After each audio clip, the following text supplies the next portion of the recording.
कहानी राजस्थान के गैंगस्टर की है जिसका नाम है राजू ठेहट। राजू ठेहट बाकी गैंगस्टर की तरह इसकी भी अपनी एक कहानी। ठीक ठाक परिवार से, परिवार में कोई वैसा रिकॉर्ड नहीं पुराना, लेकिन फिर ये स्कूल गया और कॉलेज गया, और जब ये वहाँ के एसके कॉलेज में पहुँचा वहीं से इसकी ज़िंदगी पलटी। उस एसके कॉलेज में बहुत सारे और लोग पढ़ते थे, बहुत सारी राजनीति थी। देखिए यहाँ पे भी मूसेवाला कत्ल से कितना मामला जुड़ता है कि जो लॉरेंस और गोल्डी बराड़ ये सब भी जब यूनिवर्सिटी में पहुँचे थे पंजाब में, तब इन लोगों का गैंग पनपा था। उससे पहले ये लोग ठीक ठाक थे, शरीफ लोग थे।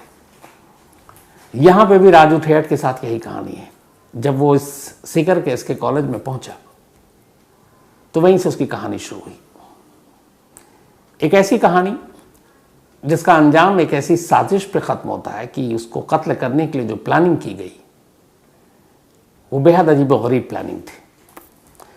तो पहले राजू ठेहट की कहानी, कॉलेज पहुंचा, कॉलेज में बहुत सारे लोग मिले। इसी कॉलेज में उसकी दोस्ती एक गोपाल फोगावट नाम के उस वक्त के जो स्टूडेंट्स विंग ABVP उसके एक लीडर के तौर पर थे, गोपाल फोगावट था नाम, उससे दोस्ती हुई। गोपाल फोगावट एक दबंग टाइप का स्टूडेंट लीडर, और वहीं से ये दोनों करीब आए। पढ़ाई के साथ साथ गोपाल फोगावट का शराब के धंधे में एक बड़ा रोल था, उसका कारोबार भी था। वो इधर उधर से ठेका लेता, दुकानें थी शराब की। और कॉलेज में उसका इस लाइफ स्टाइल देखकर, रहन सहन देखकर राजू ठेहट को लगा कि वो भी गोपाल जैसा बने, क्योंकि उसके पास गाड़ियाँ, पैसे खर्च कर रहा है, दोस्तों पे खूब उड़ा रहा है। तो उसे लगा ये शान और शौकत से जीता है और यहीं से क्राइम की शुरुआत होती है। तो उसने भी कहा कि मैं भी ऐसी ज़िंदगी जीऊँ, इसके लिए क्या करूँ। धीरे धीरे वो गोपाल फोगावट के करीब आता गया, उन दोनों में दोस्ती हो गई। गोपाल फोगावट ने उसे भी कुछ अपना धंधे में काम दिया। धीरे धीरे उसने उसका भरोसा जीत लिया। कुछ वक्त के बाद अब गोपाल फोगावट का राजू ठेहट जो है वो एक ख़ास गहरा दोस्त बन गया। फिर उसने उसको भी कई शराब की दुकानें दिलवाई। सब कुछ ठीक चल रहा था। इसी दौरान इनकी मुलाकात एक तीसरे शख्स से होती है जिसका नाम है बलबीर बानुड़ा। बलबीर बानुड़ा का दूध का कारोबार हुआ करता था, लेकिन जब वो राजू ठेहट की सोहबत में आया, दोनों में दोस्ती हुई, तो उसने कहा कहाँ दूध के कारोबार में लगे हुए, कितने पैसे हैं, तुम शराब के कारोबार में आ जाओ। बलबीर भी लालच में आ गया और उसने इसके साथ शराब के धंधे शुरू कर दिए। धंधा चल निकला। फिर सरकार की तरफ से लाइसेंस वाइसेंस मिलने लगे। इन लोगों ने लाइसेंस भी लिया। अब तक चूँकि इनकी गुंडागर्दी और बाकी चीज़ें भी चल रही थी, तो आसपास के लोग डरते भी थे।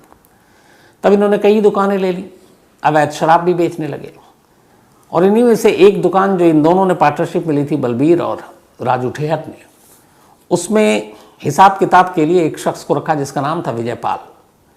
विजयपाल उस दुकान में हिसाब किताब का काम किया करता था, लेकिन वो बलबीर जो बानुड़ा है उसका साला लगता था। आगे चलकर कहीं ना कहीं राजू ठेहट को लगा कि बलबीर का जो साला है विजयपाल, ये हिसाब किताब में कुछ बदमाशी कर रहा है, बेईमानी कर रहा है, जितनी कमाई होनी चाहिए दिखा नहीं रहा है, और ये दुकान से ज़्यादा शराब दुकान के जो है वो ब्लैक में बेच रहा है। इस बात पे कई बार लड़ाई हुई। विजयपाल ने मना किया कि मैं कोई चोरी नहीं कर रहा हूँ, लेकिन राजू ठेहट को शक हो चुका था। फिर बात इतनी बढ़ी कि एक दिन राजू ठेहट ने और उसके लोगों ने विजयपाल का कत्ल कर दिया। अब विजयपाल राजू ठेहट के सबसे अजीज दोस्त बलबीर का साला था। अब यहीं से विजयपाल के कत्ल के बाद इन दोनों दोस्तों के बीच दुश्मनी की एक लकीर खिंच गई। बलबीर को अपने साले की मौत का जो दुख था, और उसे लगा कि उसके दोस्त नहीं मारा, पीठ पे छुरा घोंपा एक तरह से। अब दोनों दोस्त एक दूसरे के जानी दुश्मन बन गए। दोनों अलग हो गए। अब दोनों एक दूसरे से बदला लेने की और ठानने लगे, क्योंकि इधर बलबीर को अपने साले की मौत का बदला लेना था, उधर राजू ठेहट को लगा कि अगर उसने कुछ नहीं किया तो बलबीर शायद उसे मारते। तब इनकी दुश्मनी चलने लगी। लेकिन इधर राजू ठेहट के साथ ये था कि उसके पीछे सर पे हाथ गोपाल फोगावट का था, जो एक ताकतवर, पैसे से भी मजबूत, पॉलिटिकल सर्किल में भी उसकी पहुंच। बलबीर को लगा कि वो अकेला क्या करेगा। तब बलबीर ने उस वक्त एक और गैंगस्टर हुआ करता था जिसका नाम था आनंद पाल। उसकी पूरी कहानी मैंने आपको सुनाई है, 2017 में इनकाउंटर में कैसे मौत हुई थी। बलबीर को लगा कि अगर राजू ठेहट से मुकाबला करना है तो फिर आनंद पाल जैसे किसी बड़े गैंगस्टर से हाथ मिलाना ज़रूरी है। और उसने यहीं आनंद पाल से दोस्ती कर ली। आनंद पाल को उसने बताया कि उसके साले का कत्ल राजू ठेहट ने किया, जो कि उसका दोस्त था, और मुझे बदला लेना है। उस वक्त आनंद पाल उभर रहा था, धीरे धीरे उसका खौफ पसर रहा था चारों तरफ। उसने उससे कहा ठीक है कि हम लोग मिलकर ये काम करेंगे और राजू को ठिकाने लगाएंगे। सबसे पहले उन्होंने कहा कि राजू को कमज़ोर करना है तो फाइनेंशियली कमज़ोर करना है। अब उन्होंने उसके सारे शराब के जो ट्रक ये सारे लूट लिया करते थे, टेंडर और ये मिलता तो वहाँ पे भी घुस जाते। धीरे धीरे अब राजू की माली हालत कमज़ोर होने लगी। लेकिन सबसे बड़ा नुकसान तब हुआ जब आनंद पाल और बलबीर ने मिलकर राजू के दोस्त, और जिसने राजू को इस पेशे में लाया और जिसकी वजह से वो आया, गोपाल फोगावट, आनंद पाल और बलबीर ने मिलकर गोपाल फोगावट का कत्ल करवा दिया। गोपाल की मौत ने राजू को तोड़ दिया। उसे लगा कि शायद अब उसकी जान को भी खतरा है, अब वो क्या करे। इसी बीच अब राजू फोगावट ने आनंद पाल और इन दोनों को ही ठिकाने लगाने का फैसला कर लिया। और इन दोनों के बीच तब ये 2000 की बात है, 90 से शुरू हुई थी दोस्ती, 2000 तक दुश्मनी, अगले 10-12 साल तक गैंग वॉर चलता रहा। कहते हैं कि 20, 25, 30 लोग मारे गए। 2012 की तारीख आ गई। 2012 तक दोनों गैंग अब एक दूसरे की जान की परवाह की वजह से कि मार न दे, अंडरग्राउंड भी थे और अटैक भी कर रहे थे। लेकिन 2012 में ऐसा हुआ कि राजस्थान पुलिस थोड़ी एक्टिव हुई और उसने आनंद पाल, बलबीर, राजू ठेहट, इन तीनों को गिरफ्तार कर लिया। इन तीनों के ऊपर मर्डर, अटेम्प्ट टू मर्डर, डकैती, वसूली, किडनैपिंग के तमाम इल्ज़ाम थे। तो अब इन तीनों को अरेस्ट कर लिया। राजू ठेहट सीकर जेल में बंद था, जबकि आनंद पाल और जो बलबीर, इसे बीकानेर जेल में बंद रखा गया। अब इन्हें लगा कि यही मौका है एक दूसरे के ऊपर घात कर हमला करने का। 26 जनवरी 2013 सीकर जेल में राजू ठेहट जहां बंद था, वहां पे आनंद पाल और उसके सहयोगी, मतलब उसके दोस्त बलबीर ने मिलकर एक प्लानिंग की और जेल के कुछ कैदियों को अपने तरफ मिलाया जो उनके लोग थे, जेल में बंद थे, और राजू ठेहट पर हमला करवा दिया। लेकिन राजू ठेहट का नसीब अच्छा था, वो बच गया। लेकिन वो वहीं से डर गया कि अगर जेल के अंदर भी मुझ पर इस तरह हमला हो सकता है तो फिर पता नहीं क्या होगा। अब राजू ठेहट ने कहा कि अगर उसे ज़िंदा रहना है तो फिर आनंद पाल और बलबीर को मारना पड़ेगा। अब वो इसी साजिश में लग गया।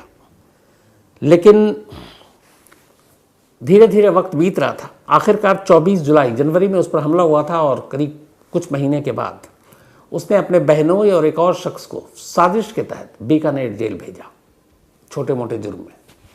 और वहाँ ये था कि जाकर आनंद पाल और बलबीर को मारना है, क्योंकि दोनों उसी जेल में बंद थे। ये दोनों जेल पहुँचे, पीछे से फिर इनके हथियार भी पहुँचाया गया। अब हथियार लेकर दोनों जेल के अंदर हैं और आनंद पाल और बलबीर को मारना है। इत्तेफाक से 24 जुलाई को मौका मिल गया और बीकानेर जेल के अंदर राजू ठेहट के कहने पर इन दोनों पे हमला कर दिया गया, गोलियां चली। लेकिन नसीब अच्छा था, आनंद पाल बच गया, लेकिन बलबीर की मौत हो गई।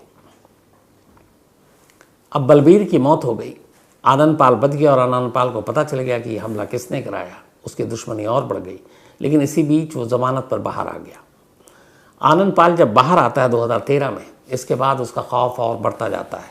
वो तमाम ठेके, शराब के ठेके, माइनिंग, जितनी भी चीज़ें हैं उसके ऊपर उसका कब्ज़ा होना शुरू हो जाता है और धीरे धीरे पूरे राजस्थान में आनंद पाल आतंक का दूसरा नाम बन जाता है।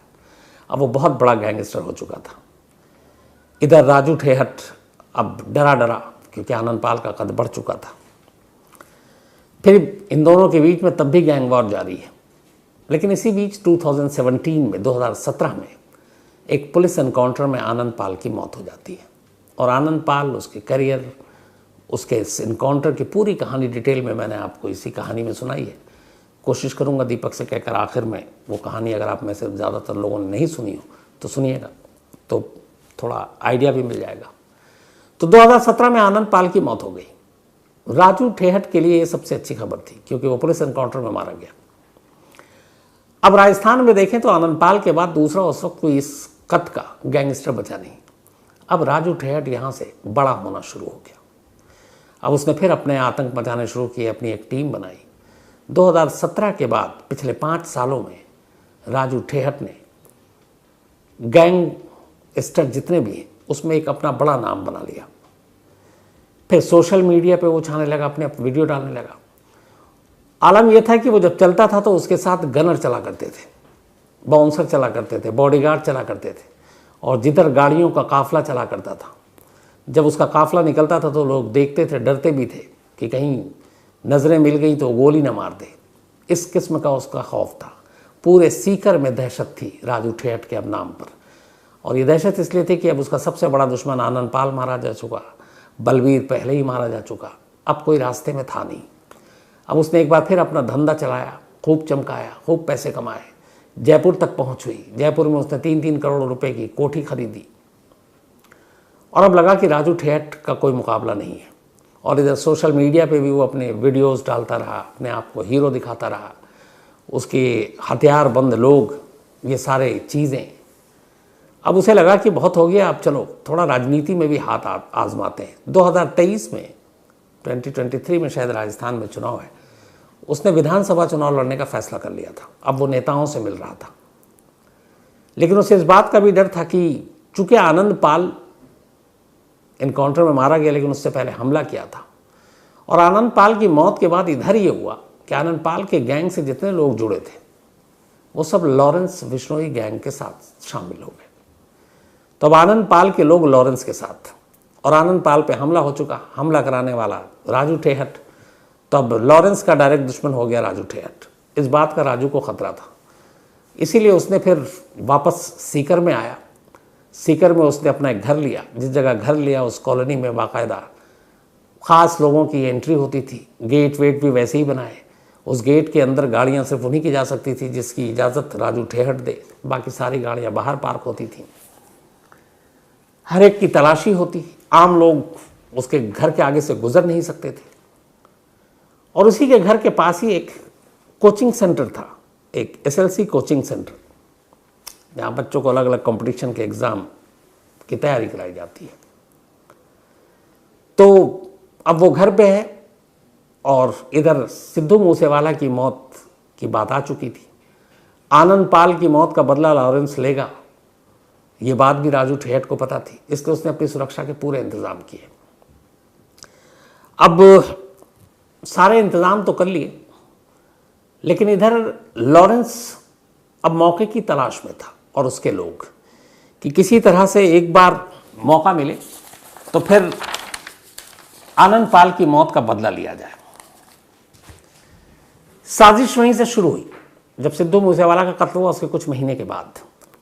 और इस साजिश को रचने वाला और इस काम को करने वाला लॉरेंस गैंग का जो मेन सरगना था, जो मेन आदमी जिसको ये काम सौंपा गया, जैसे सिद्धू मूसेवाला के कत्ल की जिम्मेदारी गोल्डी बराड़ को दी गई, तो यहाँ पे राजू ठेहट की मौत की जिम्मेदारी, उसको मारने की जिम्मेदारी रोहित गोदारा नाम के गैंगस्टर को दी गई।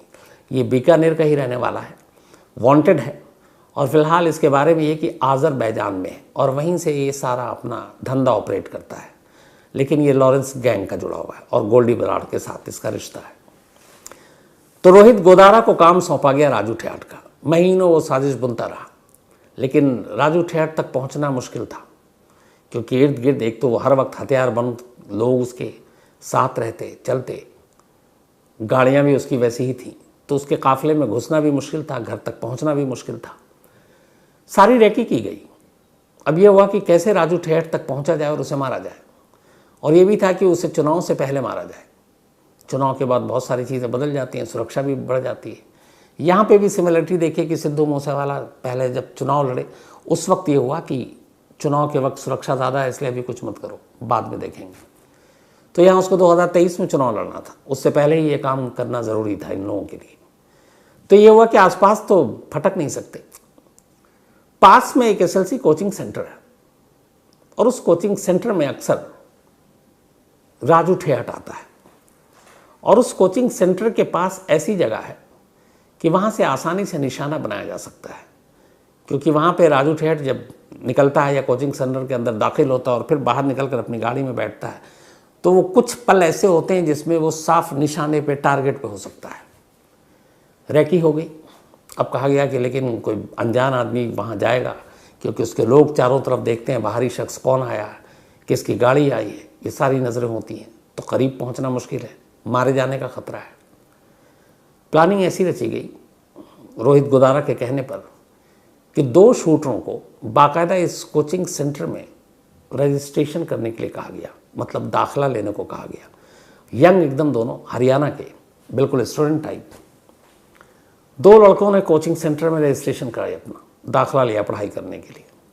अब वो कोचिंग सेंटर जाने लगे। कोचिंग सेंटर जाने के बाद वो सिर्फ उनका काम था, चूँकि कोचिंग सेंटर के बराबर में ही राजू ठेहट का घर था, तो वो नज़र रखें, राजू ठेहट की रूटीन पर नज़र रखें, कब आता है कोचिंग सेंटर, कब आता है, कितने बजे आता है, कितने लोग होते हैं, कैसे निकलता है।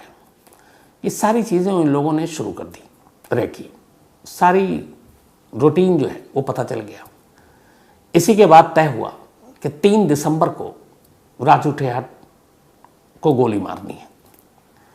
3 दिसंबर के दिन में एक ट्रैक्टर, चूँकि बाहरी गाड़ी और बाकी चीज़ों पे लोगों की नज़र होती थी, ट्रैक्टर चूँकि उस इलाके में है कि किसान बहुत सारे लोग रहते हैं, तो ट्रैक्टर पर उतनी नज़र नहीं होती। एक ट्रैक्टर में 5 शूटर, 5 हरियाणा के बैठते हैं और ट्रैक्टर के अंदर छुप कर बैठते हैं। ट्रैक्टर के साइड का आपने देखा होगा थोड़ा उठा होता है, तो अगर आप लेटे हुए हैं तो बाहर से नज़र नहीं आएगा। ट्रैक्टर में बैठे, ट्रैक्टर ठीक कोचिंग सेंटर के सामने रुका। टाइमिंग इन्हें मालूम थी। इशारा मिलते ही ट्रैक्टर ने अपनी रफ्तार बढ़ाई।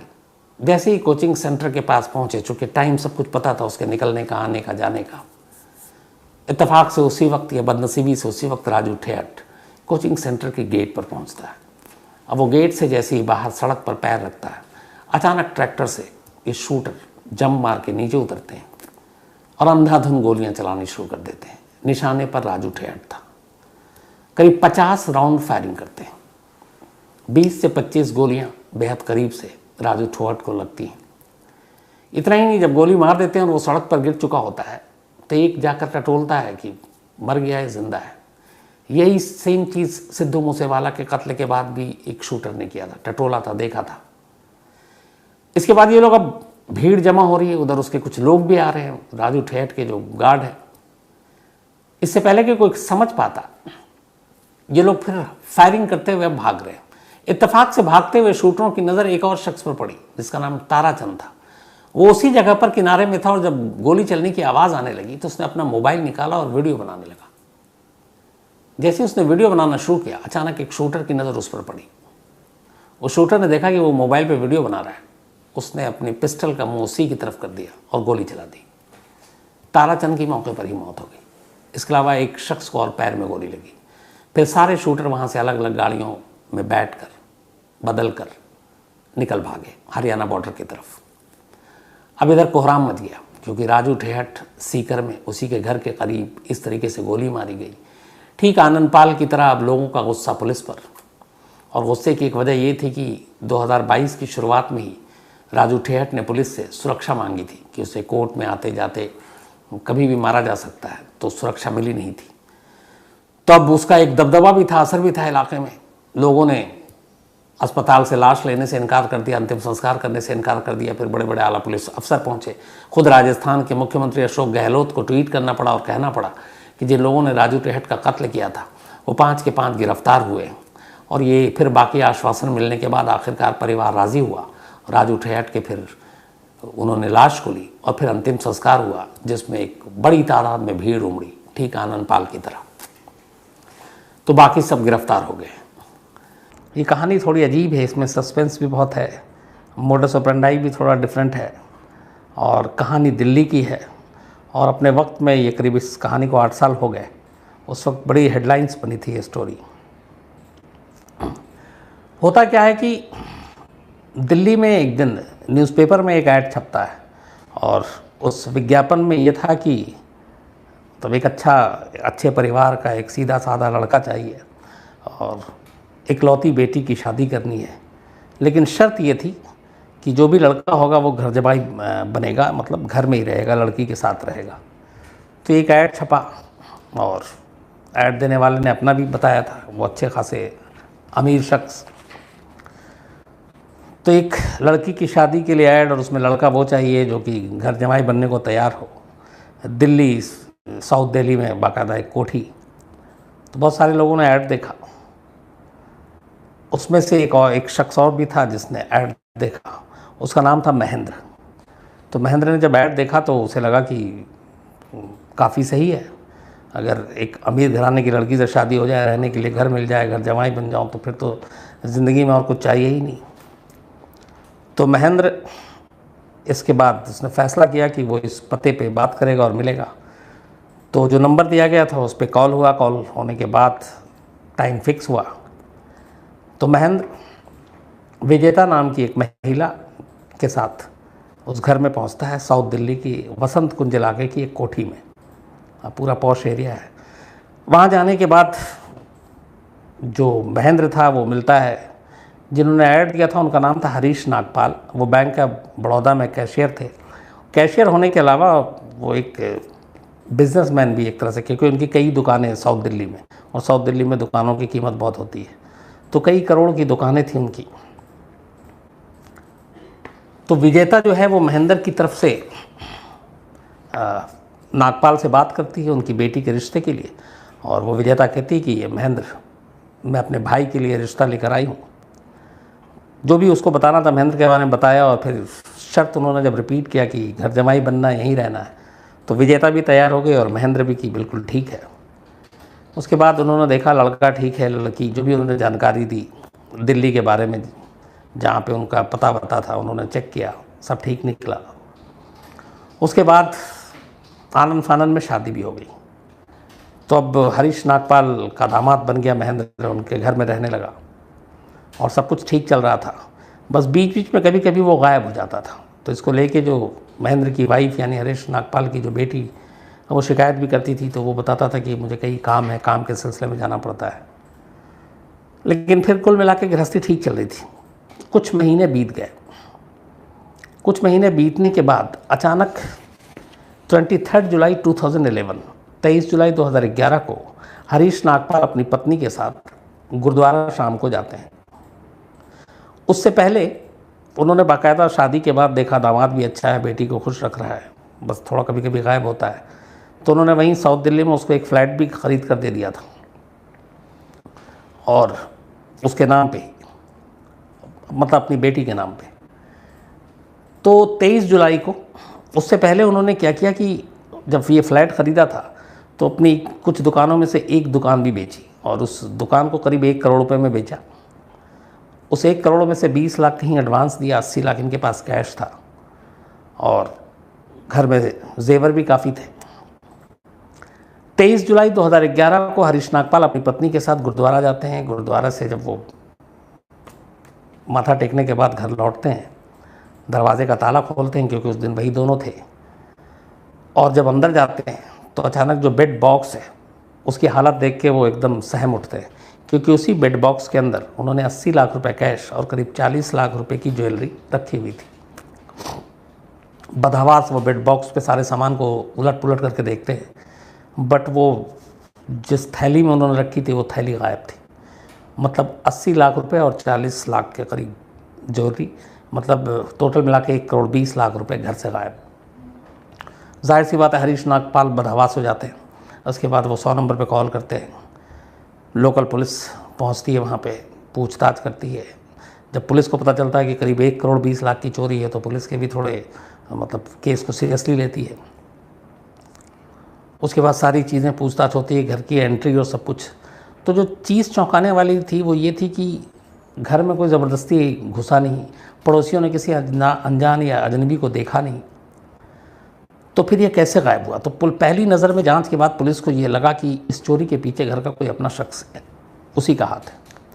तो पुलिस ने अपने के बारे में पता करना शुरू किया। तो पता चला हरीश नागपाल हैं, उनकी पत्नी है, उनकी बेटी है और एक दामाद है। तो भाई दामाद कहाँ है? तो पता चला दामाद आज दोपहर से ही उनकी गाड़ी लेकर कहीं गया हुआ था। तो उसको कॉल किया गया। महेंद्र के पास उस वक्त 5 मोबाइल थे अलग अलग नंबरों के, और हैरत अंगेज तौर पे वो 5 मोबाइल स्विच ऑफ थे जब पुलिस और उसके ससुर ने कॉल किया। तो अब गायब, फोर्सफुल एंट्री नहीं है घर में, तो शक सीधे सीधे दामाद पे जा रहा है। लेकिन पुलिस को ये भी डर है कि इतनी सारे पैसे की चोरी हुई और दामाद गायब है, और पहली बार पता चला कि इस तरीके से गायब है, 5 मोबाइल बंद है। तो ये लगा कि कहीं दामाद के साथ भी कुछ ना हो गया हो। तो डायरेक्ट दामाद को भी वो एक्यूज़ के तौर पे नहीं देख सकती थी पुलिस जब तक कोई प्रूफ ना हो।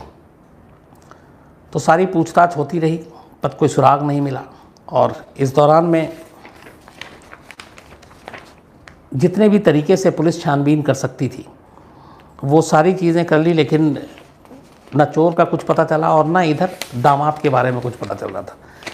अब पुलिस को दो चीज़ें एक और लगी। इस पूरी पूछताछ और इन्वेस्टिगेशन के दौरान खुद हरीश नागपाल का जो बर्ताव था वो पुलिस के लिए भी शक पैदा कर रहा था, क्योंकि पुलिस का ये मानना था कि जिसके घर से 1,20,00,000 रुपये की चोरी हो गई है वो आदमी पुलिस को पूरी तरह से मतलब इन्वेस्टिगेशन में हेल्प नहीं कर रहा है।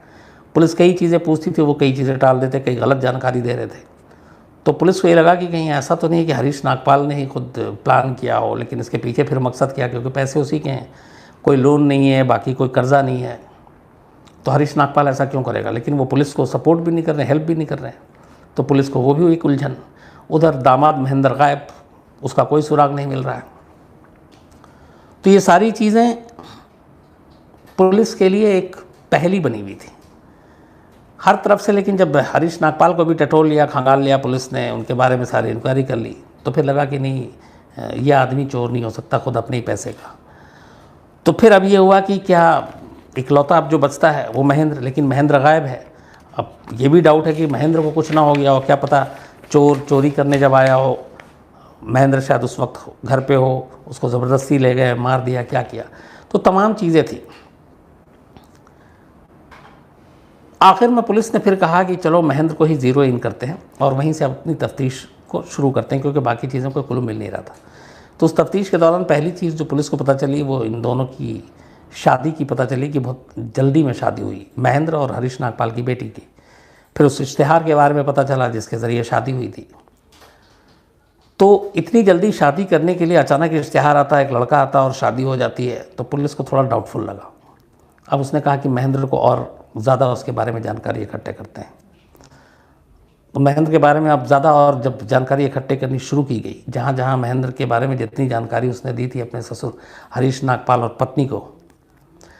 अच्छा, हरीश नागपाल की बेटी जो थी वो मानसिक रूप से थोड़ी कमज़ोर थी, इसीलिए उनको एक घर जमाई चाहिए था ताकि वो साथ रहे, सामने रहे, तो एक बाप के तौर पे वो भी ख्याल रख सकें। तो जब पुलिस ने महेंद्र की और छानबीन करनी शुरू की तो एक चौंकाने वाली चीज़ पता चली। पता ये चला कि महेंद्र ऑलरेडी शादीशुदा है, उसकी एक बीवी है और 2 साल का एक बेटा भी है। अब जब पुलिस को ये बात पता चली तो फिर हरीश नागपाल के घर वालों को बताया गया कि आपको मालूम है कि ऑलरेडी वो शादीशुदा है। हरीश नागपाल, उनकी वाइफ और उनकी मतलब जो बेटी है, उनके लिए ये खबर एकदम बम जैसा था। उन्हें मालूम ही नहीं था कि जिस लड़के से उन्होंने शादी की वो ऑलरेडी शादीशुदा है, बल्कि उसका 2 साल का बेटा भी है। तो वो मानने को तैयार नहीं थे। पुलिस ने कहा ठीक है, हम और सबूत जुटाते हैं।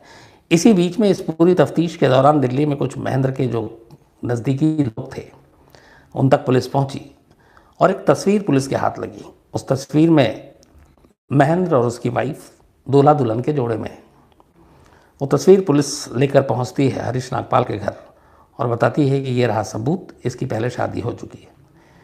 तो जब वो सबूत घर वाले देखते हैं तो शादी की खबर से ज़्यादा चौंक उठते हैं, इसलिए कि उस तस्वीर में जो लड़की महेंद्र की दुल्हन के तौर पे दिखाई दे रही थी वो दरअसल विजेता नाम की वही लड़की थी जो महेंद्र का रिश्ता लेकर हरीश नागपाल के घर आई थी और उसने महेंद्र को अपना भाई बताया था और कहा था कि मैं अपने भाई के लिए रिश्ता लेकर आई हूँ।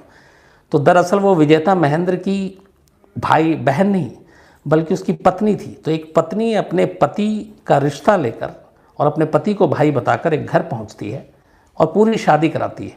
उसके सामने फेरे होते हैं, उसके सामने सारे रस्म पूरी होती हैं और एक पत्नी ही करा रही है, एक बहन बनकर। अब जब ये चीज़ सामने आती है तो जाहिर सी बात है हर एक के पैर तले से ज़मीन खिसक जाती है। फिर उन्हें लगता है कि वो ठगे गए और उसके पीछे कुछ गड़बड़ है।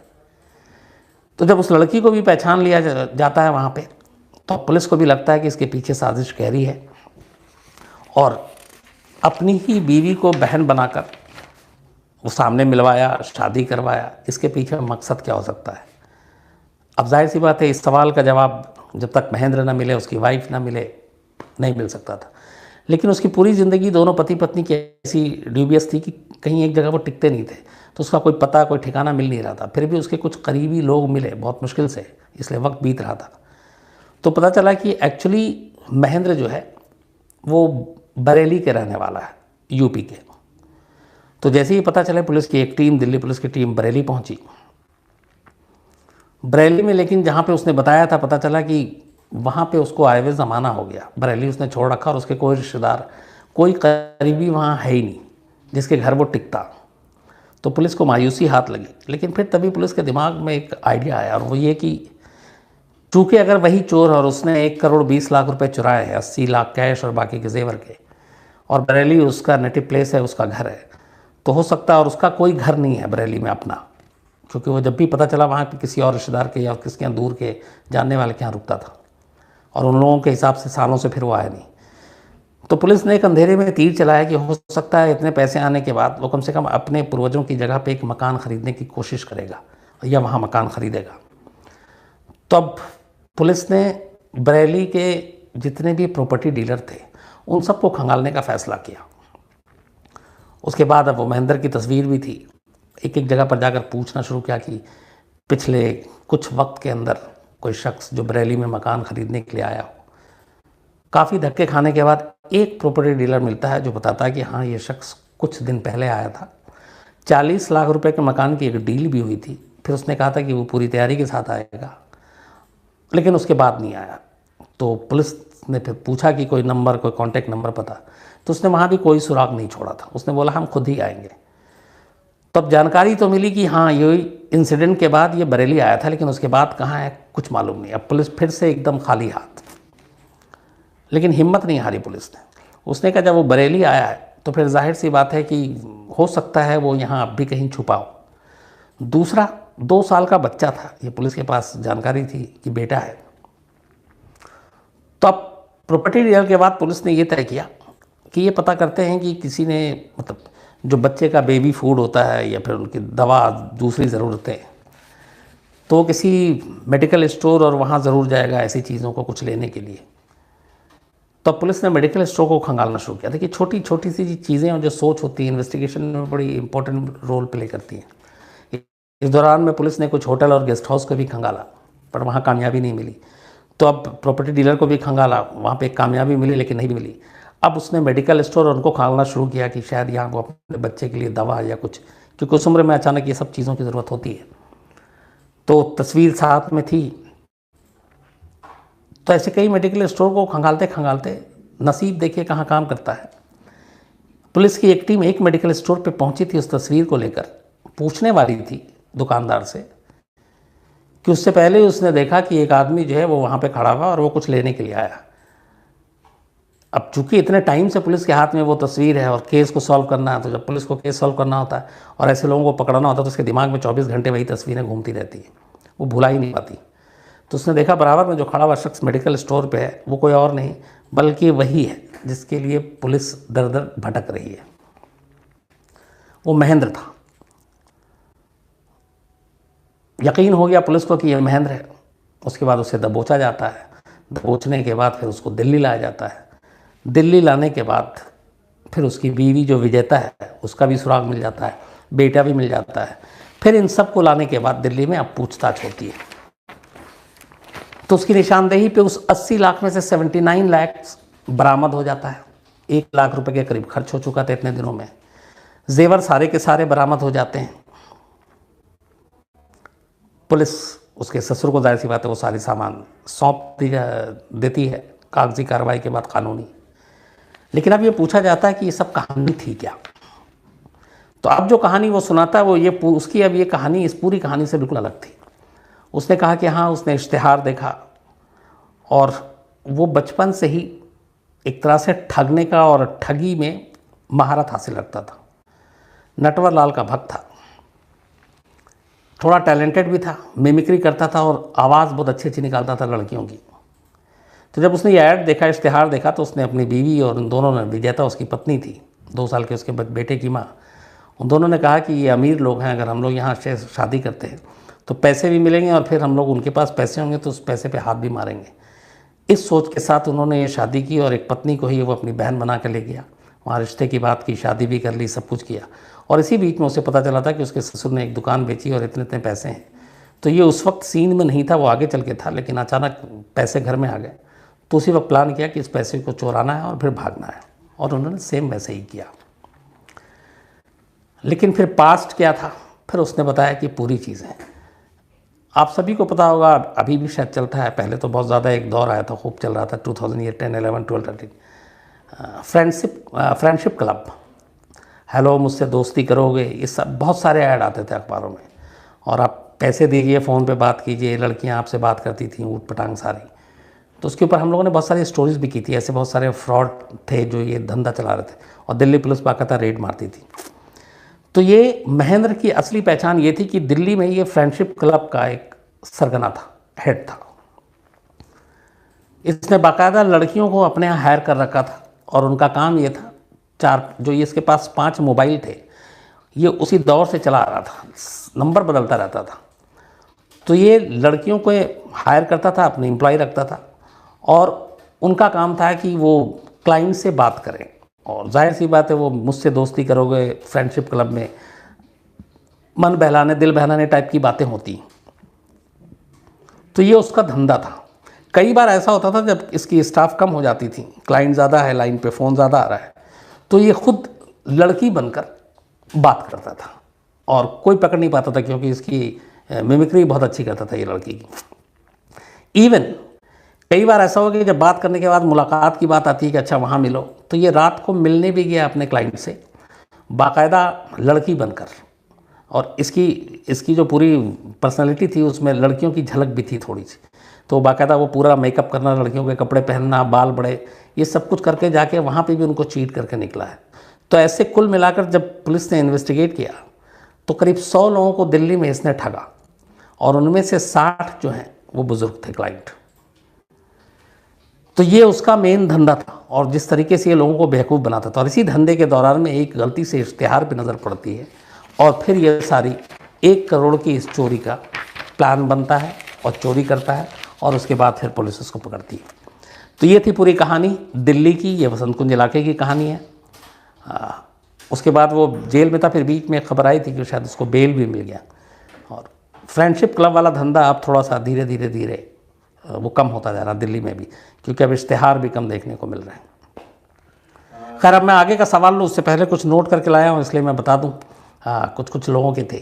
एक काजल सिंह हैं लखनऊ से, इन्होंने लिखा है कि सुब्रतो राय की कहानी सुनना चाहती हैं सहारा के। बिल्कुल, मैं भी चाहूँगा कि आपको सुनाऊँ, जल्दी सुनाता हूँ। महेंद्र सिंह गुज्जर है, ये जग्गन गुज्जर जो चंबल के बागी, उनकी कहानी सुनना चाहते हैं, तो महेंद्र साहब जल्दी सुनाता हूँ।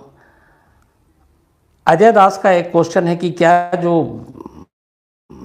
आदमखोर होते हैं, जो जैसे इन्होंने एग्जांपल दिया ये आपके निठारी केस, तो ऐसे जो इंसानों को खा लेते हैं, उनको जब गिरफ्तार किया जाता है तो उनको क्या जेल में अलग रखा जाता है या बाकी के कैदियों के साथ रखा जाता है? तो अगर मैं निठारी के एक्यूज़ की बात करूं तो 2 चीज़ें होती हैं। एक तो ये है कि ऐसा कोई प्रावधान नहीं है कि ऐसे लोगों को जिनके बारे में पता है कि अरे ये तो आदमखोर टाइप का है, तो उसको अलग ही रखा जाए। लेकिन खुद पुलिस या बाकी कैदी जैसे ही पता चलता है कि इस आदमी ने आदमी को खाया है, तो आप सोचिए उस वक्त सोच क्या होगी, तो वैसे ही लरजने लगेगा। तो कोशिश यही होती है कि इन लोगों को बाकी के लोगों से अलग रखा जाए ताकि उनके ऊपर भी खतरा ना हो। और कई बार हम में से अक्सर बहुत सारे लोग ये सोचते हैं, हम में से क्या बल्कि मैं खुद जब तक क्राइम रिपोर्टिंग में नहीं आया था तो सोचता था कि कातिल कैसा दिखता है, एक आतंकवादी कैसा होता है, एक चोर, एक डाकू, एक रेपिस्ट, ये लोग कैसे होते हैं, क्या सोचते हैं, क्या करते हैं। लेकिन फिर बाद में एहसास हुआ जब इस पेशे में आया धीरे धीरे कि हमारे और आपके बीच से ही ये सब कोई निकलते हैं, हमारे आप जैसे ही होते हैं, बस इनका दिमाग शैतानों का घर होता है। आज की जो कहानी है, इस कहानी के साथ साथ बीच में मैं आपको जिस कातिल की ये कहानी है वो खुद बोलेगी और आप सुनिएगा। और एक कातिल को बोलते हुए बहुत बार सुना है मैंने लाइफ में, लेकिन आज जब ये बोलेगी और आप सुनेंगे तो शायद आपको भी अटपटा लगेगा। मतलब बातचीत ऐसी हो रही है कि जैसे किसी कत्ल की बात नहीं हो रही है, एक नॉर्मल बात हो रही है। अच्छा ये हो गया, मैंने कर दिया, मैंने सोच लिया था। तो इस कहानी के बीच में जहाँ पे इसकी ज़रूरत होगी मैं आपको उस कातिल की बातचीत भी सुनाऊंगी। और इस कातिल से बात की एक हमारी मित्र हैं दीपिका नारायण भारद्वाज जी, और काफ़ी एक्टिव हैं, एक्टिविस्ट भी हैं, और ख़ासतौर पर जितने फेक केसेस होते हैं उसके इंसाफ की लड़ाई लड़ती हैं अक्सर। तो दीपिका नारायण भारद्वाज जी ने ही इंटरव्यू किया था इस मर्डर केस के बाद इस आरोपी कातिल का, जिसका नाम है प्रिया सेठ। तो दीपिका नारायण भारद्वाज की पूरी बातचीत आप सुनेंगे इस कहानी के बीच में, पर उससे पहले कहानी जान लीजिए, क्योंकि फिर आपको बातचीत समझने में आसानी होगी। 2018 की बात है, और ये कहानी की बुनियाद जो है दरअसल वो दो झूठ पर टिकी है। एक लड़का या एक शख्स एक लड़की से एक झूठ बोलता है, उधर लड़की भी झूठ बोलती है, और फिर दोनों मिलते हैं, और इस झूठी कहानी का अंत एक मौत पर होती है। 2018 फरवरी की बात है। जयपुर में रहने वाला एक नौजवान, एक शख्स जिसका नाम है दुष्यंत शर्मा, टिंडर ऐप पर उसकी मुलाकात होती है प्रिया सेठ नाम की एक लड़की से, जिसकी उम्र करीब 27 साल है। अब दोनों में दोस्ती हो जाती है, फिर दोनों कहीं 3, 4, 5 बार बाकी बाहर में रेस्टोरेंट में मिलते हैं, कॉफ़ी पीते हैं। फरवरी में ये दोस्ती हुई थी। इसके बाद मई का महीना आ जाता है, और 2 मई शाम के करीब 7 बजे थे। दुष्यंत जयपुर में ही रहा करता था। करीब 4 साल पहले उसकी शादी हुई थी। एक बेटा था जो 1.5 साल का हुआ। दुष्यंत अपनी पत्नी, अपने बेटे को बहुत प्यार करता था। घर में एक पिता भी थे, और दुष्यंत एक माइनिंग कंपनी में काम किया करता था। तो 2 मई की बात है, शाम को 7 बजे वो घर से निकला, लेकिन करीब 9, सवा 9 बज गया, वो लौटा नहीं। उसके पिता को फिक्र हुई, उन्होंने कॉल किया, तो उसने बताया कि वो किसी काम के सिलसिले में है, और उस जिस कंपनी में वो काम करता है उसका ट्रक किसी ने पकड़ लिया है, तो उसी को छुड़वाने के जा रहा हूँ। वो अपने फादर के मारुति ऑल्टो से घर पर निकला था, लेकिन अब रात होती जा रही है और दुष्यंत लौट नहीं रहा है। इसके बाद फिर उसके फादर ने फ़ोन किया, पर इस बार जवाब भी नहीं दे रहा है। थोड़ी देर के बाद, करीब 2-3 घंटे हो चुके थे, दुष्यंत की जो वाइफ है बिट्टू शर्मा, उसने अब फ़ोन किया अपने पति को। जब उसने फ़ोन किया तो उधर से दुष्यंत ने कहा कि मुझे 8-10 लाख रुपए की सख्त ज़रूरत है, मेरे अकाउंट में ये पैसे डाल दो, और क्योंकि ट्रक छुड़वाना और बाकी चीज़ें। अब उसे बड़ा अजीब लगा, घर में 8-10 लाख रुपए भी नहीं है। लेकिन फिर थोड़ी देर के बाद एक और बातचीत हुई, और उसके बाद पहली बार तब उसने कहा, दुष्यंत ने, कि मेरे अकाउंट में 10 लाख रुपए डाल दो, वरना ये लोग मुझे मार डालेंगे। अच्छा, इस दौरान अभी रात को जब ये धमकी वाली बात नहीं आई, घर वाले उसको अब इधर उधर भी ढूंढ रहे हैं, फ़ोन अब बंद भी आ रहा है, और उसकी कोई खबर नहीं मिल रही है कि दुष्यंत है कहाँ। नेक्स्ट डे अब आ जाता है, 2 मई की जगह 3 मई की सुबह करीब 9:45 बजे, और 3 मई की सुबह 9:45 बजे ही पहली बार गायब होने के बाद दुष्यंत की आवाज़ आती है। दुष्यंत अपने पिता से कहता है कि ये लोग मुझे मार डालेंगे, मुझे बचा लें, मेरे अकाउंट में 10 लाख रुपए डाल दीजिए।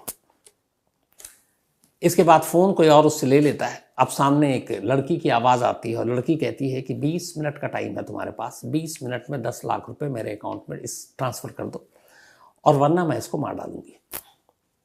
अब ये सुनकर घबरा जाते हैं और रोते हुए कहते हैं कि मेरे पास इतने पैसे नहीं है, मेरे पास सिर्फ 3 लाख रुपए हैं, और मैं इतने ही दे सकता हूँ। लड़की फिर से रिपीट करती है कि सिर्फ 20 मिनट है तुम्हारे पास। इसके बाद फ़ोन रख देती है। दोपहर के 12 बजे, करीब करीब 2.25 घंटे अब बीत गए, 20 मिनट का टाइम दिया था।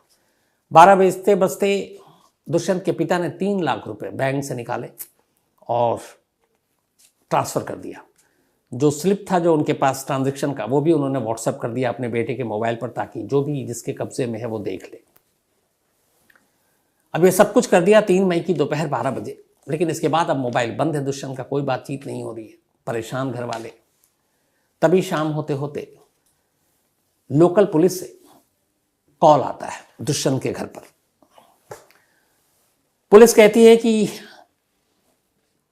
आपको एक हॉस्पिटल में आना है, कुछ ज़रूरी काम है। अब यहाँ पे घर वाले घबराए हुए वैसे ही हैं, पता चल नहीं रहा है। घर वाले अब निकलते हैं और झोटवारा पुलिस स्टेशन से ये कॉल आया था। इसके बाद SMS हॉस्पिटल बुलाया गया था। बदहवास बाप बीवी सब हॉस्पिटल भागते हैं। वहाँ जाते हैं, पुलिस मॉर्चरी से एक लाश निकाल कर दिखाती है। लाश का चेहरा बिगड़ा हुआ था, चेहरा पहचाने जाने लायक नहीं था, लेकिन कुछ चीज़ें थी जिसको देखते ही दुष्यंत के पिता और वाइफ फपक फपक कर रोने लगे। हाथों में, उंगलियों में उसकी कुछ अंगूठियाँ जो अलग अलग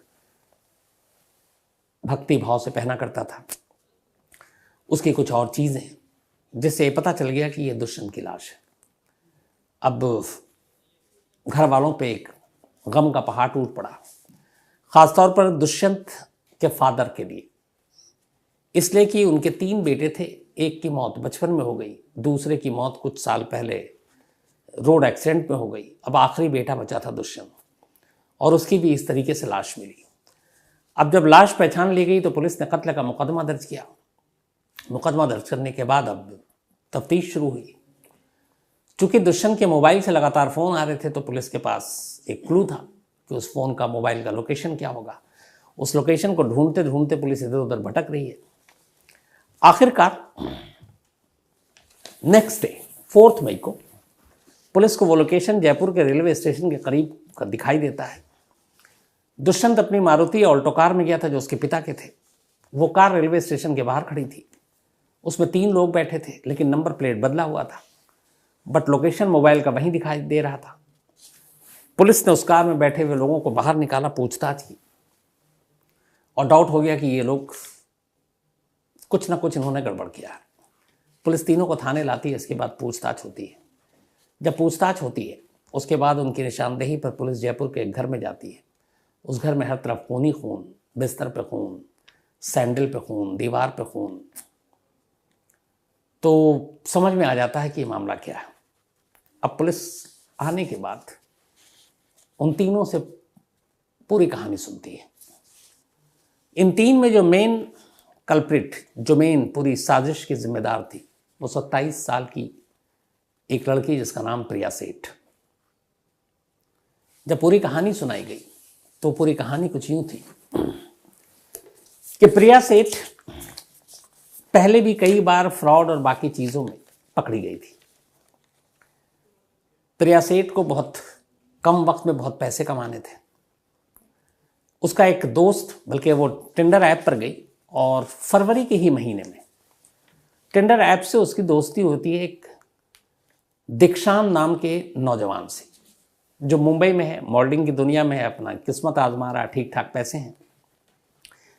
तो टिंडर ऐप से प्रिया और दीक्षांत की दोस्ती होती, फिर धीरे धीरे दोनों करीब आ जाते हैं और इसके बाद दोनों एक अपार्टमेंट में रेंट पे घर लेते हैं और एक साथ अब रहने लगते हैं, प्रिया और दीक्षांत। लेकिन इस दौरान में जो दीक्षांत थे उसके पैसे धीरे धीरे खत्म हो रहे हैं और अब उसके ऊपर करीब 20-21 लाख रुपए का कर्ज हो चुका है। अब क्या करें? तो दीक्षांत प्रिया से कहता है कर्ज हो चुका है, अब क्या करें, यहाँ से कर्जदार तकाजा भी कर रहे हैं। तो कहता है कि चलो जयपुर निकल लेते हैं ताकि पीछा छूटे जिन लोगों से कर्ज लिया है। अब दोनों जयपुर आ जाते हैं और जयपुर में एक घर किराए पर ले लेते हैं। यहाँ से अब प्रिया कहती है कि चिंता मत करो, जो तुम्हारे कर्ज हैं वो भी उतर जाएंगे, बाकी भी चीज़ें उतर जाएंगी। किसी अमीर शख्स को अपने जाल में फंसाती हूँ, उसके बाद सब कुछ ठीक हो जाएगा। अब उसने फिर जिस टिंडर ऐप से उसने दीक्षांत को फंसाया, उसी टिंडर ऐप के जरिए अब वो ऐसे लोगों की तलाश करने लगी जो अमीर हो, जिनके पास पैसा हो। करते करते तलाश आखिरकार उसी टिंडर ऐप पर दुष्यंत शर्मा नाम का एक नौजवान नजर आया। अब दुष्यंत शर्मा, टिंडर ऐप पर प्रिया सेठ भी, दोनों एक दूसरे से अब बात कर रहे हैं, फिर दोनों में दोस्ती हो गई। दुष्यंत शर्मा ने टिंडर ऐप पर प्रिया सेठ को अपना असली नाम नहीं बताया। उसने बताया कि उसका नाम विवान कोहली है, वो एक बहुत ही अमीर खानदान से है, उसके पास बेशुमार दौलत है। ये उसने झूठ बोला दुष्यंत ने, क्योंकि वो अमीर नहीं था। वो एक माइनिंग कंपनी में काम करता था, एक प्रोजेक्ट मैनेजर के तौर पर बस। उसके पिता भी अकाउंटेंट थे, बहुत ज़्यादा पैसे नहीं थे। इधर प्रिया सेठ ने कहा कि मुझे तुमसे पहली ही नज़र में प्यार हो गया है। तो प्रिया ने भी झूठ बोला, क्योंकि उसका तो अभी मकसद ही कुछ और है। तो दोनों की शुरुआत झूठ से हुई। दुष्यंत की ये कि वो बेहद अमीर है, प्रिया की ये कि वो उससे पहली नजर से प्यार कर बैठी है।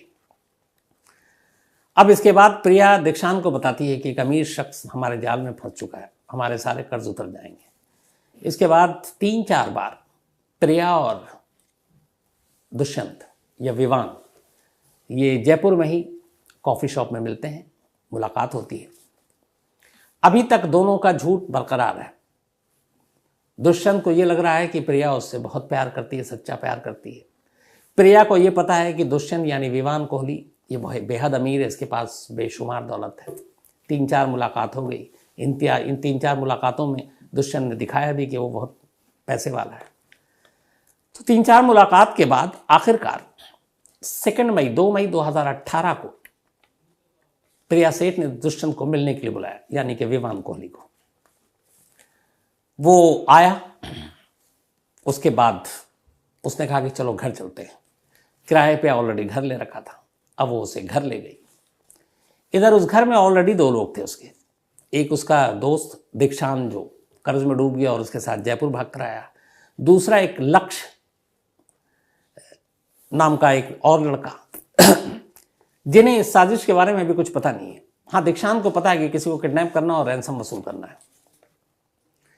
अब वो दुष्यंत को लेकर घर आ गए। घर पे ये दोनों मौजूद हैं। घर आने के बाद पहली बार अब दुष्यंत को पता चलता है, उसके हाथ पैर बांध देते हैं और कहते हैं कि तू अपने घर वालों से पैसे मंगा। अब दुष्यंत को पहली बार लगता है कि वो घिर गया। इसी दौरान में उसके पर्स भी निकाल लेते हैं वो लोग। अब जब पर्स निकालते हैं तो पर्स में आईडी भी मिलता है। तो आईडी कार्ड जब देखते हैं तो देखते हैं कि फोटो तो उसमें दुष्यंत की है, नाम भी दुष्यंत शर्मा लिखा हुआ है, जबकि टिंडर ऐप पे दुष्यंत शर्मा विवान कोहली के नाम पे मिला। तो वो कहती कि ये क्या है। तब उसका भांडा फूट जाता है। वो कहता है कि नहीं, मैंने तुमको इम्प्रेस करने के लिए झूठ बोला। मेरा नाम दुष्यंत शर्मा है और मैं अमीर ख़ानदान से नहीं हूँ, मैं एक प्रोजेक्ट मैनेजर हूँ, एक माइनिंग कंपनी में बहुत छोटा हूँ। अब उसने कहा जो भी हो तुझे पैसे तो देने पड़ेंगे। तो अब 10 लाख रुपए की मांग की और वही फिर फ़ोन कराया। फिर इसने धमकी भी दी और ये सब कुछ हुआ, लेकिन गुस्सा उसी वक्त आ चुका था। फिर इसने किचन से चाकू निकाला। इसके दोनों दोस्तों ने चाकू से वार किया करीब 10 बार। पहले गला दबाया, फिर तकिया मुंह पे रखा, बट उसे लगा कि मर नहीं रहा है। ये आप सुनिएगा खुद प्रिया सेठ से। और फिर उन्होंने चाकू से मारा। जब उन्हें लग गया कि अब ये मर चुका है, फिर ये बाज़ार गए। इन्होंने एक ट्रॉली बैग खरीदी। बैग खरीदने के बाद उस लाश को उसी में रखा और फिर उसी की कार में डालकर आमेर की पहाड़ियों के करीब हाईवे पर गए और उस बैग को छोड़कर चले आए। वापस घर आए, सब कुछ सफाई वफाई की। अब इनका ये था कि यहाँ से निकलते हैं, रेलवे स्टेशन पहुँचे नेक्स्ट डे। लेकिन इस दौरान मोबाइल के लोकेशन और बाकी चीज़ों से ये पकड़े गए और पुलिस के शिकंजे में आ गए। तो एक झूठ ने एक जान ली और फरवरी में टेंडर पे दोस्ती हुई, मई में कत्ल हुआ। जब ये सब कुछ हो गया, अब पुलिस हिरासत में है प्रिया सेठ। एक जर्नलिस्ट ने उससे पूछा कि ये सब आपने क्यों किया। तो पता है क्या कहती है वो कहती है कि इतना आप लोगों ने शोर हंगामा, ये भीड़ क्यों है? क्या ये देश में पहला मर्डर हुआ है? मतलब उसकी आप बातचीत को देखिए। और उसके बाद ही फिर दीपिका नारायण भारद्वाज ने इन तीनों का अपने एक शो के लिए इंटरव्यू किया, जिसमें प्रिया सेठ भी है, दीक्षांत भी है और लक्ष्य भी है। सबसे पहले आप प्रिया सेठ का पूरा इंटरव्यू सुनिए, किस तरीके से वो बात कर रही है। मुझे लगता है कि आप भी सुनकर आपको बहुत ही अजीब सा लगेगा। तो पहले वो क्या कुछ कह रही है इस पूरे मर्डर के बारे में। कहीं ये इनकार नहीं कर रही कि मैं बेकसूर हूँ, मैंने कुछ नहीं किया। जिस तरीके से वो कहती है कि जब ये पूछती हैं दीपिका उससे कि जब वो पैसे दे रहे थे तो तुमने कत्ल क्यों किया, तो एक जगह कहती है वो तो पैसे लेने से बहुत पहले ही मैंने मार दिया। मतलब ऐसे जैसे कुछ हुआ ही नहीं। तो ये इंटरव्यू सुनिए, इसके बाद उन दोनों का भी इंटरव्यू सुनिए, मतलब दीक्षांत और लक्ष्य का। इन दोनों के हिसाब से, बल्कि दीक्षांत का तो ये है कि हमें पता था, लेकिन दीपिका प्रिया ने ये कहा था कि सिर्फ हम किडनैप करेंगे और किडनैप करने के बाद पैसे लेके छोड़ देंगे। हमें आइडिया नहीं था वो मार डालेगी। लक्ष्य का कहना था कि मुझे तो आखिर वक्त तक पता नहीं था कि सब कुछ क्या हो रहा, हो सकता है ये लोग अपने डिफेंस में बोल रहे हो। हालांकि इन दोनों ने सारी जिम्मेदारी या सारे जो वो है इल्ज़ाम वो प्रिया सेठ पे डाले। तो पहले इन तीनों को यहाँ पे सुनिए, आगे की कहानी इसके बाद बताता हूँ। मुझे उसकी नाम भी पता नहीं था, टेंडर पे मिला था वो मुझे, उसने मेरे को अपना गलत नाम गलत पहचान बताई थी और ये बताया था कि बहुत पैसे वाला है वो। और मैं दीक्षांत के साथ में रह रही थी, उसके ऊपर कर्जा था तकरीबन 21 लाख का। उसे कोई चाहिए था ऐसा बंदा जिससे पैसे आ सके। तो हमने मिलकर प्लान बनाया था कि किसी को किडनैप करके फिरौती मांग के उसका मर्डर कर देंगे। मर्डर का प्लान पहले से ही था, किसके साथ होगा क्या होगा ये फिक्स नहीं था। लेकिन जब दुष्यंत मिला, उसने अपने बारे में बताया, ऐसा झूठ बोला कि वो बहुत पैसे वाला है, तो हमने फिर उसको किडनैप करके उससे फिरौती मांगी। लेकिन बाद में पता लगा कि वो उसके पास कुछ नहीं है। दुष्यंत के फादर ने आप लोगों कुछ अकाउंट में पैसे ट्रांसफर करा दिए थे, फिर भी आपने उसको मार दिया, ऐसा पैसे ट्रांसफर करने से पहले ही मार दिया था। कैसे मारा आपने दुष्यंत को? पहले उसका गला घोटा दीक्षांत ने, उसके बाद में वो नहीं मरा तो फिर लक्ष्य आया, लक्ष्य ने उसका मुंह तकिए से दबाया, फिर भी नहीं मरा, वो बेहोश हो गया। उसके बाद फिर दीक्षांत ने मुझसे चाकू मंगाया, मैंने उसे चाकू ला के दिया और दीक्षांत ने उसका गला काट दिया चाकू से। आपने इन्वेस्टिगेशन ऑफिसर जो एक पहले आपके केस की थी उनको ये बोला कि आप वो चाकू अपने एक्स बॉयफ्रेंड को मारने के लिए लेकर आए थे? मैं उसको मैंने वो चाकू कहाँ से? चाकू नहीं लाई थी। मेरा एक्स बॉयफ्रेंड एक नंबर का घटिया गिरा हुआ आदमी, उसने मेरे पे झूठा केस किया है। वो तो मर जाए तो अच्छा है, वैसे मुझे उसी का मर्डर करना था लेकिन नहीं किया मैंने। ठीक है, वो चाकू मैं ऐसे ही लाई थी खुद की नस काटने के लिए, मैंने काट भी ली थी।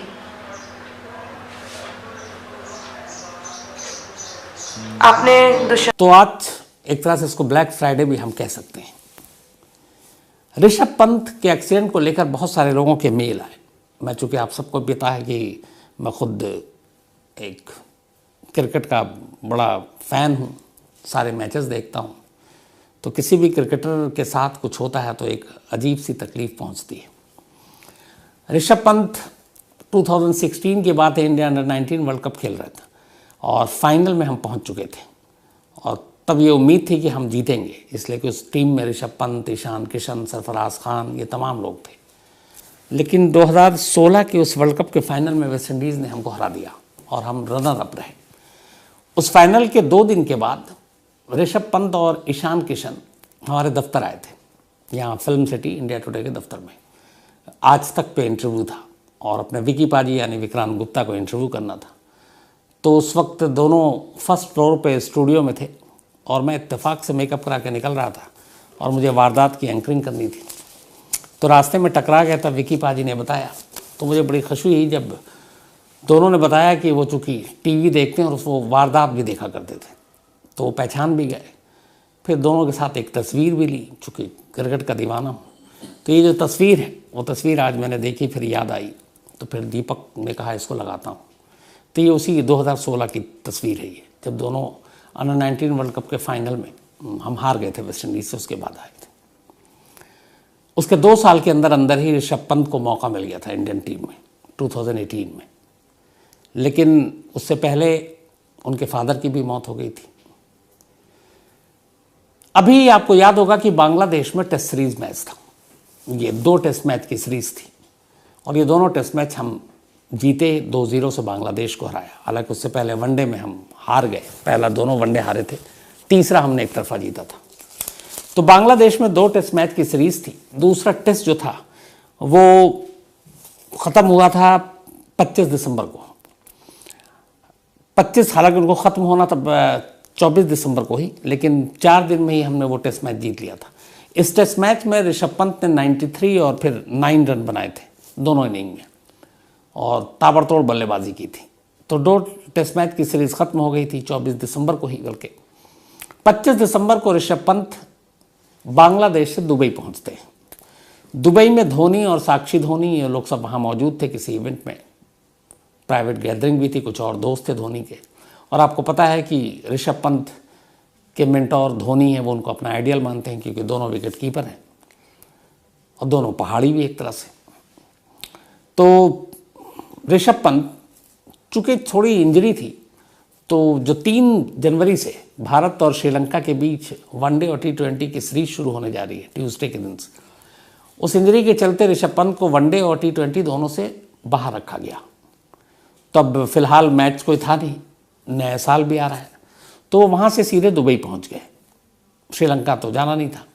दुबई में वो रहे। एक फ़ोटो बाकायदा साक्षी धोनी ने इंस्टाग्राम पे भी पोस्ट किया।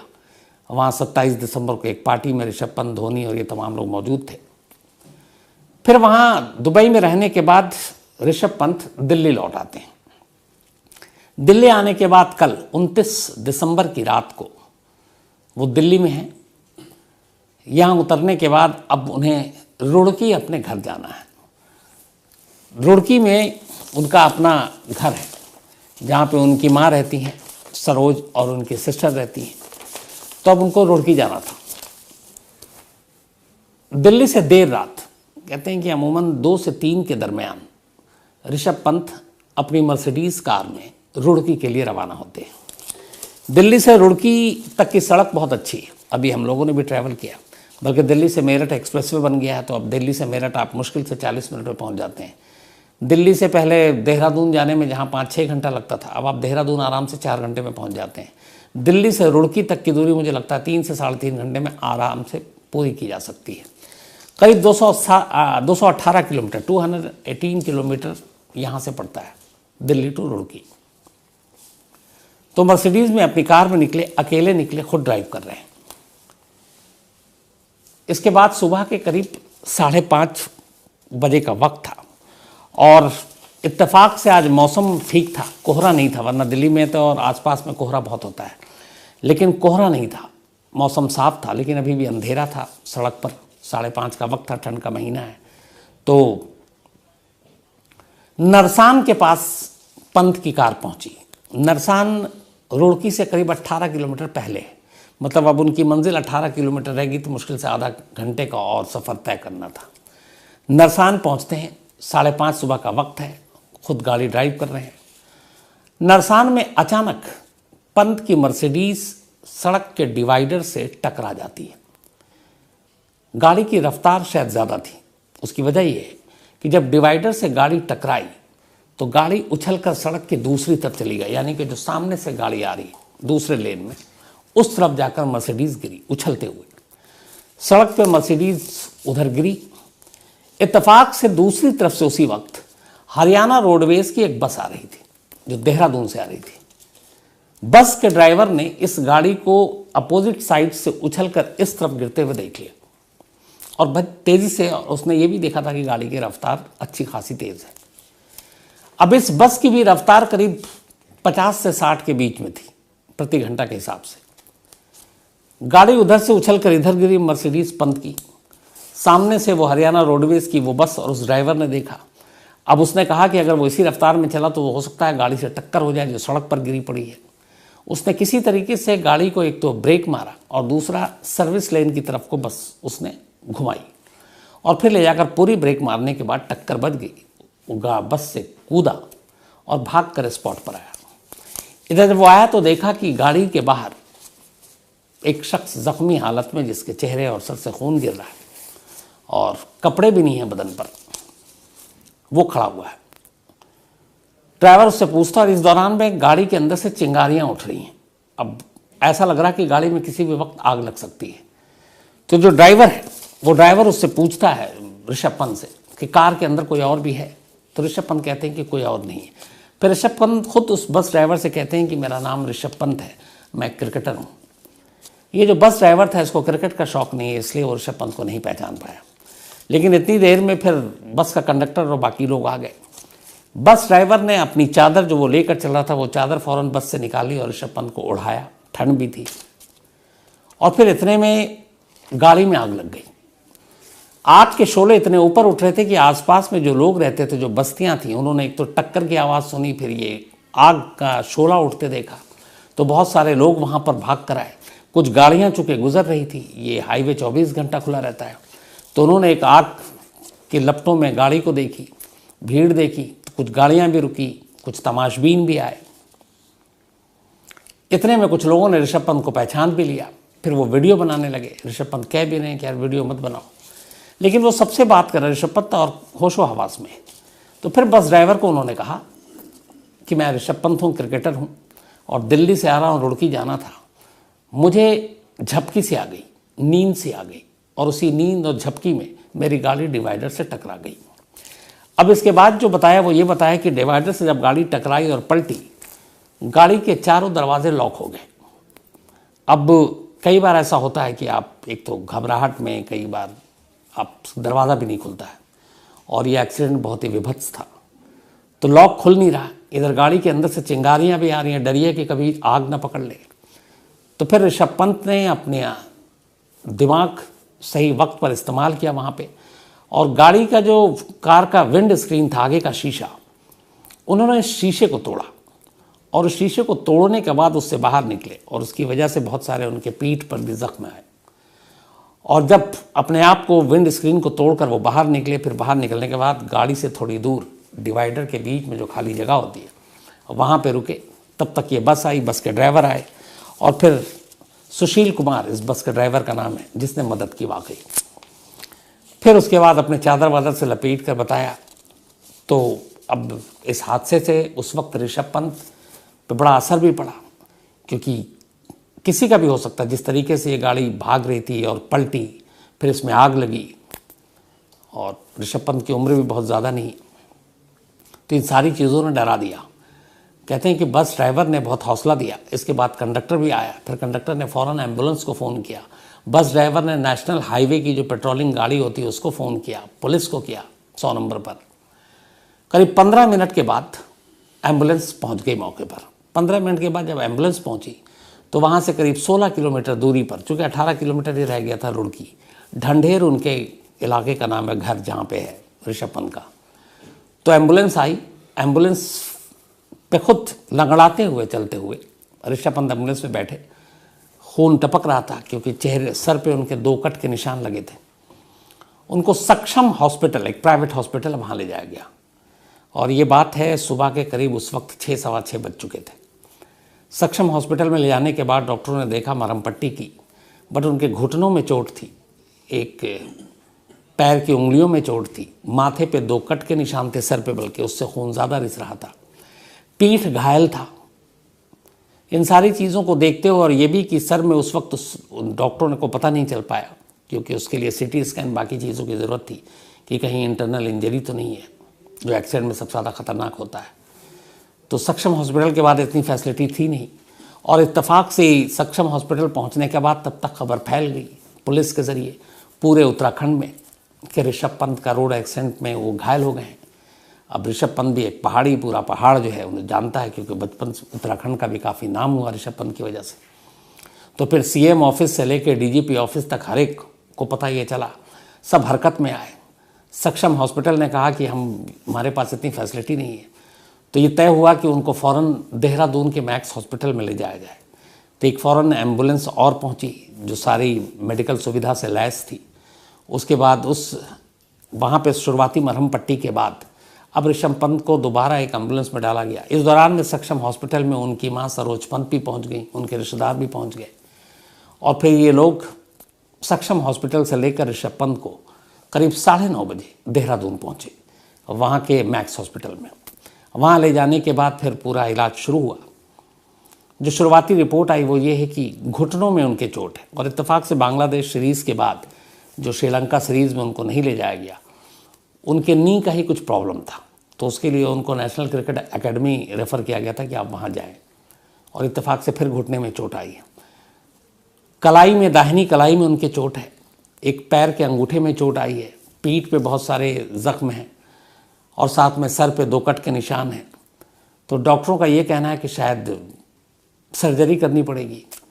और लेकिन अभी तक की जो रिपोर्ट है उसमें यह है कि कोई इंटरनल इस तरह की चोट नहीं, कोई ख़तरे या ऐसी बात नहीं है।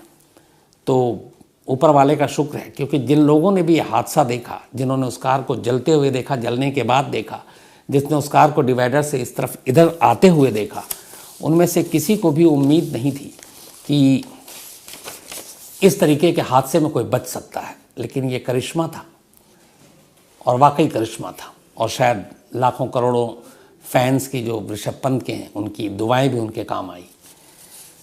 अब इसमें एक चीज़ और भी है कि ये कार चूंकि जल गई तो ये पता नहीं चल पा रहा है कि उस कार का एयरबैग खुला कि नहीं खुला। अब ये जो टेक्निकल टीम है जांच करेगी, उससे पता चलेगा, बाकी ऋषभ पंत भी बताएंगे। लेकिन दो चीज़ें आ रही हैं, एयरबैग अगर नहीं खुला तो इसका मतलब है कि कार की स्पीड 60-70 के दरमियान थी, और अगर खुला होता तो कहते हैं कि अगर एयरबैग खुल जाता तो जो ऋषभ पंत ने विंड स्क्रीन सामने का शीशा तोड़कर जो बाहर निकले, तो शायद वो विंड स्क्रीन तोड़ने में उनको मुश्किल आती, क्योंकि एयरबैग जब खुल जाता है तो फिर आप चारों तरफ से उसमें फंसे होते हैं, तो उसमें से निकलना, फिर शीशा तोड़ना मुश्किल होता है। तो उस एयरबैग खुला, क्या उसकी वजह से फिर एक गंभीर हादसा होने से बचा, या एयरबैग नहीं खुला